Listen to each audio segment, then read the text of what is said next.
It's Analytics Tuesday, so we're going to break down the Saints-Titans game by the numbers. But first, the NFC is an absolute hot mess right now. The New Orleans Saints and their fans should want it no other way. Why the Saints should still be focused on playing for playoff positioning as opposed to worrying about their draft picks. We've got all that and a little bit of lagniappe for you on today's episode of Locked On Saints.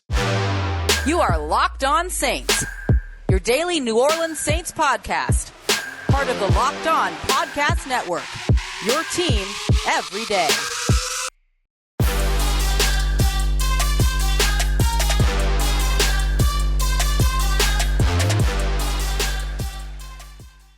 What is good, Who Dat Nation and Who Dat family? Welcome into an Analytics Tuesday episode here on Locked On Saints, part of the Locked On Podcast Network, your team every day. Thanks so much for making us your first listen of the day every day here on Locked On Saints. Don't forget that we're free and available on all platforms, including on YouTube as well. I'm your host, Ross Jackson, at Ross Jackson Nola on Twitter, Canal Street Chronicles, Tuesdays on Locked On NFL, and every single Monday through Friday here on Locked On Saints. And today's episode of Locked On Saints is going to be a fun one. I know a lot of folks are disappointed about their loss against the Tennessee Titans, but hey, there's still so much of this season left to play. So what are the New Orleans Saints playing for? Well, thanks to the NFC, the New Orleans Saints are alive and well within their conference and their playoff race. If you watch the Monday Night Football game between the Los Angeles Rams and the San Francisco 49ers, you were treated to a little bit of a treat if you were a Saints fan because the 49ers knocked off the Los Angeles Rams, keeping the Rams from making further distance within the NFC. Now, are the New Orleans Saints immediately competing with the Los Angeles Rams for a playoff spot? No, not at the moment,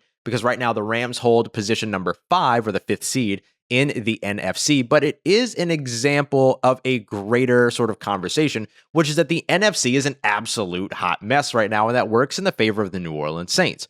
Right now, the Saints are 5-4, hoping to not drop to 500 or 5-5 next week in their game up against the Philadelphia Eagles, but they're still in the 6th seed of the NFC right now because the NFC is so remarkably top heavy. You've got the Packers and the Cardinals who are both sitting on the top there at number 1 and number 2, respectively, at 8-2. You've got the Cowboys in 3rd position right now, 3rd seed as the NFC East leader at 7-2. And then you have the Buccaneers right now leading the NFC South, but on a 2-game losing streak, just like the New Orleans Saints, at 6-3.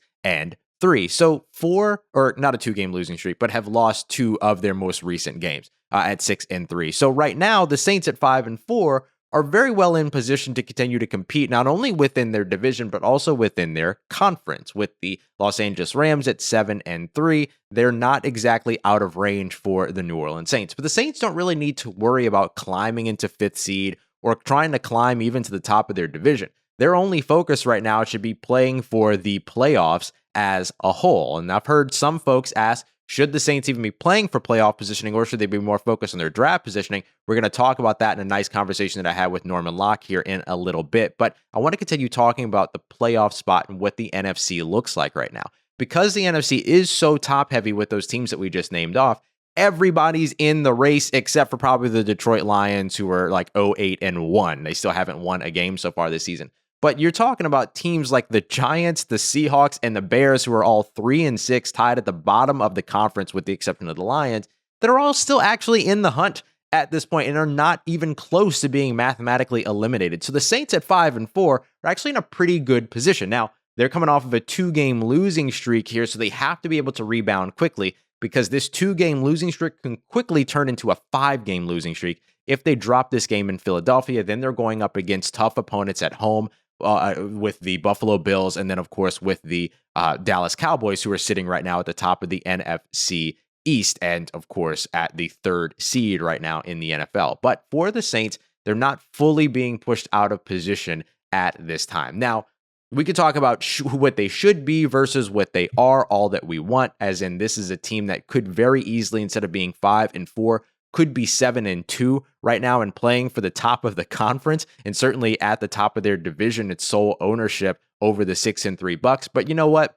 They're not. So you have to look ahead to where the New Orleans Saints are. If they go 1 of 2 in the next 3, don't drop the Philadelphia Eagles game, because then you really run the risk of that 0-5 run that we were just talking about.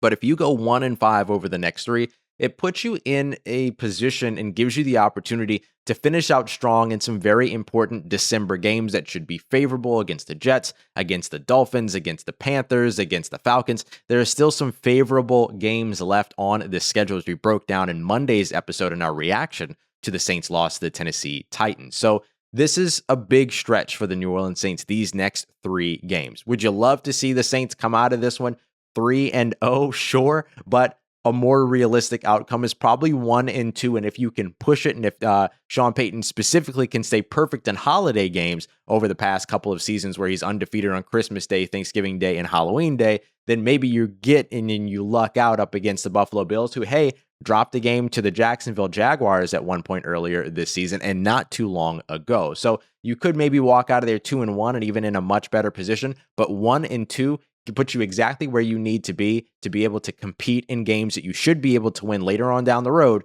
to where you can still play within this jumble, this mess of a conference in the NFC that are keeping everything close and keeping the Saints alive. So the Saints have control over their own destiny, and right now they're getting help. They'll need to capitalize on that moving forward. Now, should the Saints be playing for playoff positioning right now, and what value does that bring to them versus focusing more on their draft pick positioning? Now, we know NFL teams don't like to tank. We know Sean Payton would never, but is there a conversation to be had? I don't think that there is. We're going to talk about why and why there's only one option for this New Orleans Saints team moving forward as we continue on with today's episode of Locked On Saints. But first, in life, we all know that we're all bound for different things. And with beachbound.com vacations, you can find out if you're bound for adventure, bound for passion, bound for discovery, for togetherness, immersion, rejuvenation, whatever it is that you're bound for, even if it's encountering the unexpected, you're going to be able to find over at beachbound.com. It's getting to that point where it's getting, the weather's not so friendly in a lot of places right now. So it's a great time to get away to the tropics, enjoy yourself a little bit of beach time. I know my wife and I just did something very similar. We actually used Beachbound to take a little vacation for our honeymoon, and it was absolutely enjoyable. I had my little taco flight next to the pool, and then we are also able to just walk out into our backyard, which was the beach. So a fantastic time. So whatever it is that you're bound for, I highly recommend visiting beachbound.com to book your next beach vacation. What are you bound for? Find out today at beachbound.com. All right, Who Dat Nation, thanks so much again for making us your first listen of the day every day here at Locked On Saints. I want to give a quick shout out to my friend Norman Locke from over at the Morning Lock-In Show, which you can find on YouTube. He's also over at ESPN 1420. Had me on his show today. You can catch it later on Tuesday evening. But I want to give a little bit of a preview or a precursor to our conversation and really expound on something that we had a great conversation about, because Norman asked me something and he and I agree on this point and where we are, but it was a really, really great question based upon maybe the way that some folks are talking about the New Orleans Saints. And the question was, should the Saints really be concerned about playing for the playoffs, or should they be more focused on their draft position, right? Is it better for the Saints to get into the playoffs, lose round 1, for instance, than it is to not get into playoffs and have a better draft pick? And listen, Norman and I actually both agree on this. I know some of you will agree on this. Some of you might disagree with this. So let me know your reasoning below in the comment section if you're watching on YouTube, or hit me up on Twitter at Ross Jackson Nola, because this is a really interesting conversation to me, because you're not going to really openly have this conversation with the team. A lot of folks aren't going to be comfortable openly having this conversation because it feels like you're having a tanking conversation. But what we're not talking about here is the New Orleans Saints willfully saying, okay, we give up, we're playing for playoff positioning. All we're saying is that of the two different options, which is best for the Saints? If they were to play their hearts out but not make the playoffs, or if they were to play their hearts out and then make the playoffs and lose in the first round. And I've got to say, I think you play for the playoffs. I think that playing your hearts out, getting to the playoffs, and even losing in the first round in heartbreaking fashion, whatever it might be, is better for this New Orleans Saints team than not making the playoffs at all, even though you get a better draft pick. There's a reason why. I know a lot of folks have sort of talked to me about, hey, can we talk about how Peyton Turner is a bust of a pick, or how Cesar Ruiz is a bust of a pick? Okay, let's chill out. It takes time for draft picks to develop, which is why I don't think that actually not making the playoffs and having a better draft pick makes really any bit of difference for you, especially if you get to the first round and get bounced in the first round. Then the difference between your first round pick, if you didn't make the playoffs, versus if you were an early exit in the playoffs, is like 2 picks, 3 picks at most. So with that being the case, I think it's better to continue to play for the playoffs. Not every draft pick pans out. And even more, I think I would say accurately, not only do those draft picks not always pan out, sometimes it takes years for those draft picks to get to a place where you actually see the benefit from them because they have to adjust the NFL. And where the New Orleans Saints need help, which is at wide receiver, at tight end, these pass catching positions, and could use some help, probably wouldn't be surprised to see them explore a quarterback. I'm not saying in the first round, but in the second, third, or fourth round, just like they did last year. And then, of course, you might look for some help over on the defensive side. None of those positions are easy to translate to when it comes to the NFL. Even if you go to the offensive line, it's tough to translate there, as we're seeing with Cesar Ruiz, who's unfortunately had to move around the entire time that he's been trying to get into rhythm since joining the New Orleans Saints. So for me, playing for, or not even playing for draft positioning, but hoping for better draft positioning,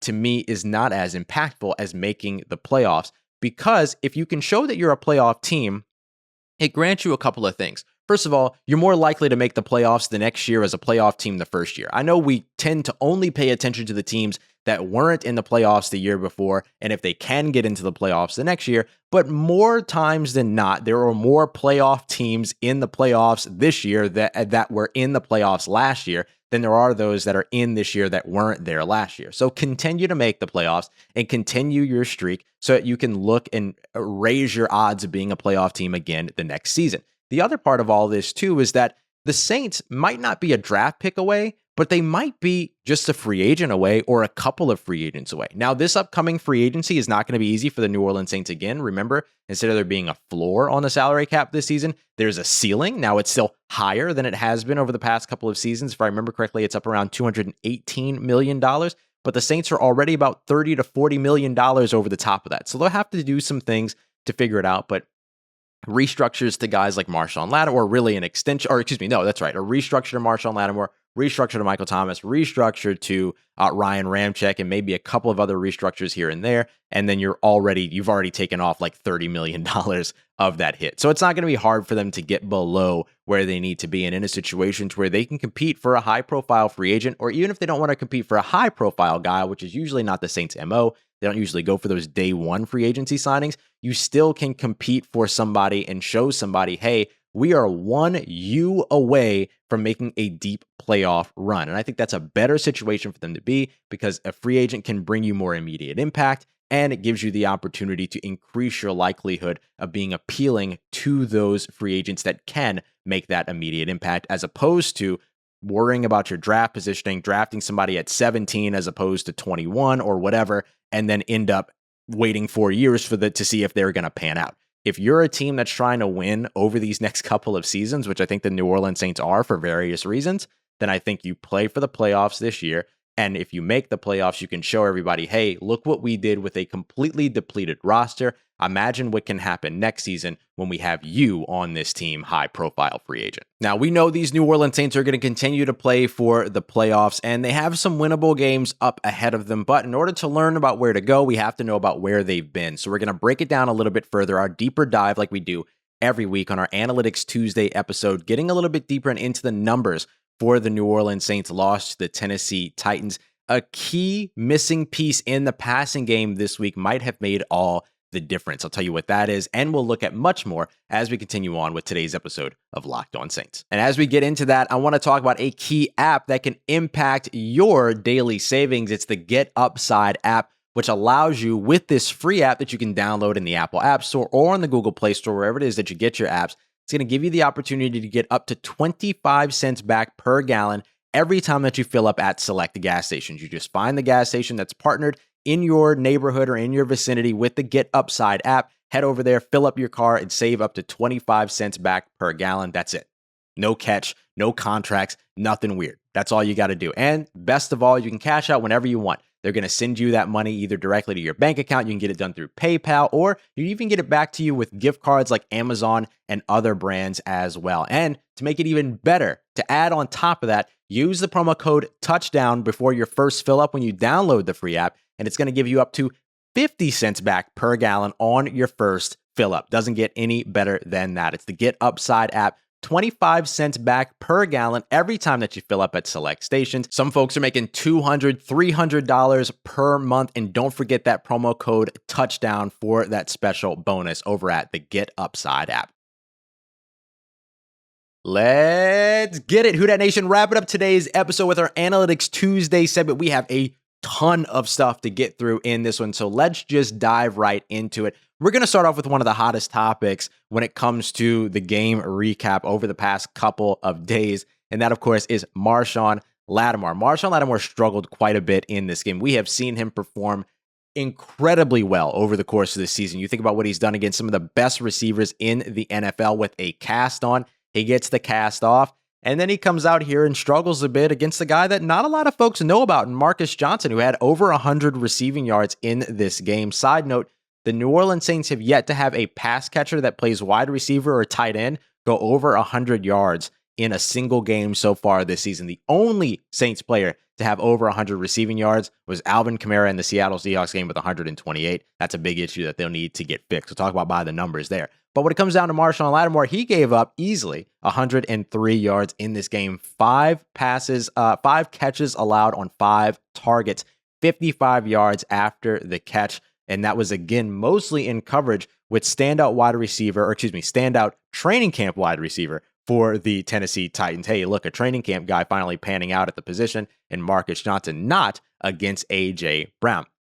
Marshon Lattimore also gave up 118.8 passer rating when he was targeted, and he played 48.4% of his snaps in zone coverage. This was a very zone-heavy game for the New Orleans Saints. And all told, as a defense, the zone defense actually worked out for them more times than it didn't, but those crossing routes over the middle kind of gave them some trouble. And then Marshon Lattimore struggled in zone coverage, which isn't necessarily new information. We know him to be one of the best physical press man coverage corners in the NFL. Hasn't always aligned very well when put in, or hasn't the idea of zone coverage or zone coverage schemes haven't always aligned very well with his skill set so far in the NFL. The other corners around him, Paulson Adebo, 2 catches allowed for just 16 yards. He spent a lot of time with A.J. Brown. We'll dig into his performance a little bit more tomorrow in our Film Watch Wednesday segment. But we also got Bradley Roby here. No catches allowed on 4 targets. 3 of those targets came to A.J. Brown while Bradley Roby was in coverage. He is credited, though, with benefiting from 2 drops, one of which by Brown and another by tight end Anthony Firkser. But still a great performance by Bradley Roby, who didn't outsnap Paulson Adebo, but did play a lot in the slot in sort of rotation with PJ Williams, so it was good to see that. Speaking of coverage, let's talk a little bit about how Ryan Tannehill performed against the Saints coverage.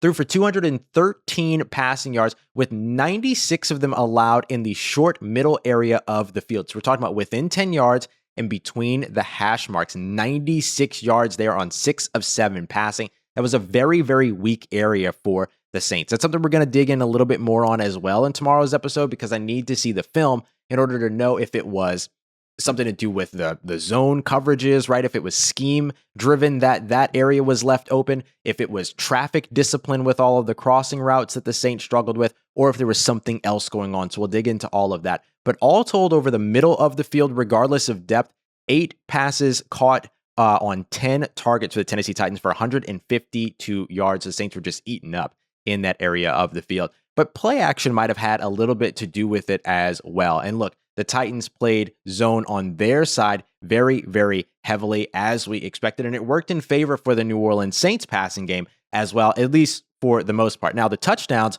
mostly came against man coverage, one of them in the red zone, of course, so that makes sense. But only 2 defenders, Titans defenders, in this game gave up catches in man coverage, and I believe it was only a total of 4 catches. That was Janoris Jenkins, who gave up just 1, and then Chris Jackson got absolutely bodied for, actually, I think it was 4 catches just by Chris Jackson allowed for 99 receiving yards, and you can guess that a big part of that was, of course, Deontay Harris. However, 5 defenders for the Titans gave up 12 total catches in zone coverage for 157 yards. So as we expected, the zone-heavy scheme for the Titans working in favor of the New Orleans Saints, even though it didn't work in favor on the scoreboard. So that's what the Titans looked like in their coverage. How did the Titans look against the New Orleans Saints when it came to pressure for Ryan Tannehill? Well, 7 of 7 for 67 yards and a touchdown on play-action passes, 8.3 average depth of target on that on those play-action passes as well, and 146.1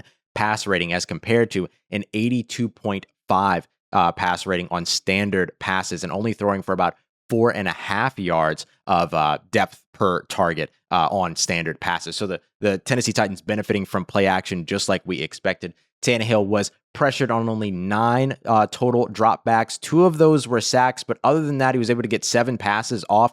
He was 6 of 7 otherwise, and the incompletion was a drop, so it was 100% completion percentage for him. So the pressure wasn't consistent. Marcus Davenport was really the only successful pass rusher for the New Orleans Saints, and when that pass rush didn't get home, even when Tannehill was pressured, he was still very, very comfortable delivering the ball. Pressure on Trevor Siemian was also really kept at bay throughout the game in terms of the number of total pressures, but the difference is the conversion rate when it comes to sacks. Both of these quarterbacks only pressured about 9 times. However, Trevor Siemian was sacked 4 out of those 9 times when he was pressured. So that's a really, really big conversion rate for Tennessee and can make all the difference for you. Other than that, when he wasn't sacked, he still got 5 of those 9 passes off. However, only completed 3, but for 82 receiving yards or for 82 passing yards. So he was pressured also deeper into his clock, which was a big deal, which goes to show you that some of it wasn't players giving up immediate pressure, which we did see early with Jeffrey Simmons, Cesar Ruiz, things like that. But for the most part, he was pressured deep into his snap clock, 3.5 seconds. So some of it was either holding on to the ball too long or, of course, not having any receivers open or any options open. So we'll have to see exactly how that all works out. Tannehill, on the other hand, pressured when he was pressured, 2.59 seconds to throw. Much better rate there for the Saints. Trevor Siemian was not shy yet again, attempting 6 passes beyond 20 yards and finished with a total average depth of target of 10.8. So not afraid at all to take shots. Did a great job distributing the ball around the field as well. What was the biggest discrepancy for the Saints? Well, that big key passing metric that ended up impacting this game actually came down to play action for the Saints. 7 play action dropbacks in this game, 7 play action attempts, but only 3 completions for 33 yards and an average depth of target of 0.8 yards, less than 1 yard average depth of target on play action passes. Usually when you're running those play action passes, you're looking down the field, the Saints having to check down quite a bit. So that zone coverage deep ended up making a big difference there. You took Trevor Siemian from averaging 10.8 yards per target, basically, in this one to 0.8. That's it, under 1 yard. So that was a huge, huge, huge impact on the Saints, who have been leaning into play action quite a bit more this season. All right, let's wrap up with the offensive line because I know we all want to talk about it. Cesar Ruiz, only 2 pressures allowed, but both of them were sacks, and both of them coming up early in the game. He also had a couple of issues in the run game as well, whiffed on a pull, for instance. He tightened up later on in the game. Brandon Thorne kind of talked about it a little bit as well, gave Cesar Ruiz a little bit of a shout out saying, look, he tightened up toward the end of the game, which was great, but he's got to get his legs under him earlier on in games.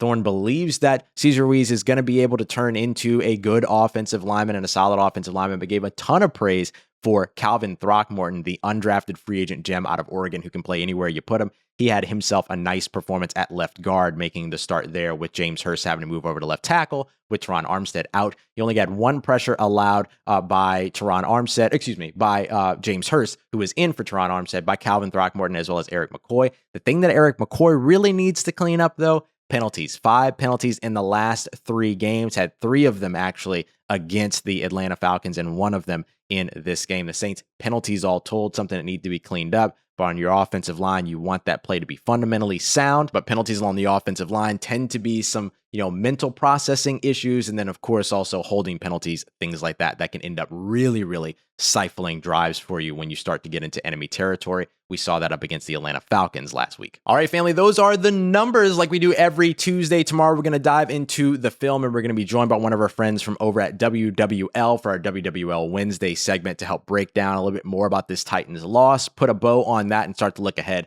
to the Philadelphia Eagles. We'll talk about that and much more here throughout the week. We've also got Crossover Thursday coming up as well, where we'll talk with Gino Camilleri and Louis DiBiase of Locked On Eagles. So thanks so much, as always, y'all, for making us your first listen of the day. Make sure you come back tomorrow. But for today, if you're looking for your second listen, there's only one place to go. It's Locked On Bets. They have been on an absolute heater here. 12 out of 14 winning weeks over the last couple of months. They have been outstanding. So go and win yourself some money with your boy Q and handicapping expert Lee Sterling over at Locked On Bets. For everything in between, y'all, make sure you follow on Twitter at Rawshax and NOLA. Hit me up. Let me know how the family's doing. Let me know how you're living. Let me know how you're momming them. And trust you, that nation. I'll holla at you.